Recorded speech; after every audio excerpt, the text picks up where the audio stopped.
The term catification is credited to Jackson Galaxy and his co-author Katie Benjamin in their book, Catification, Designing a Happy and Stylish Home for Your Cat and You. This term is meant to describe the process of creating an environment that enriches your cat and fulfills their instinctual needs to climb, hunt, and own their territory. When these needs are met, cats are less likely to be stressed. When cats are less stressed, they tend to have fewer undesirable behaviors, and they'll have a better chance to develop and maintain healthy social behavior. Cats of today, much like their ancestors, have a strong prey drive and desire to hunt. A domestic house cat and a large wild cat are very similar in stalking movements and technique. And when we watch kittens pouncing and playing with each other, they do so very similarly even to the largest cats of the African plains. Cats' hunting, stalking, and prey drive remains throughout their lifetime. We generally do not recommend cats be allowed to wander outdoors unsupervised. Therefore, domestic cats need us to facilitate the opportunity for them to release energy through play and hunting behaviors. Use feeder toys that hide food and allow your cat to hunt and attack to obtain food rewards. Playing with these toys is a great way not only to help your cat tap into these instincts, but to create regular feeding cycles. Finding the best toys for your cat is not always easy, and it may take some experimentation. Don't give up. Try different types, textures, sounds, and feels. Before you know it, your cat will be jumping, kicking, and pouncing in no time.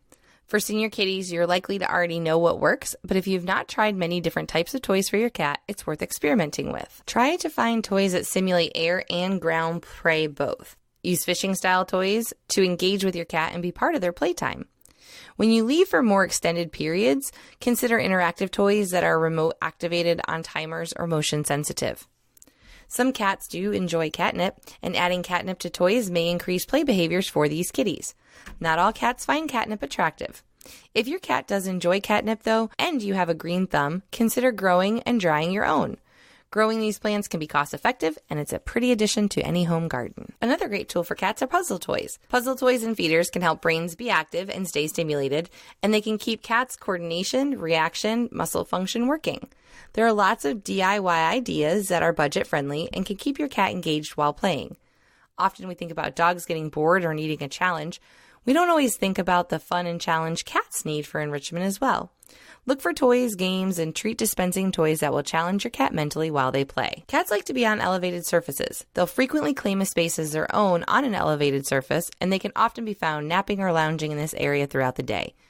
In most perfectly catified spaces, cats can circumvent a space without ever having to touch the ground. Look at movement through the room from your cat's perspective and see if you can find an elevated path around the room. If not, can you create one? Would adding a few floating cat shelves and steps, a cat climber, and a few beams create a kitty course around the room that eliminates any need to touch the floor? This doesn't mean your cat will not use floor space, but it creates the best opportunity for your cat to navigate spaces with confidence.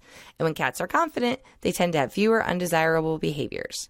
Along these elevated paths, your cat will want areas to lounge and leave their scent. These places create ownership of space and safe places for napping. Again, this creates a sense of confidence in the environment. Shelves, cat perches, furniture, cat beds, and hiders, as well as any other space you find your cat already tends to hide or sleep, is a great place to focus.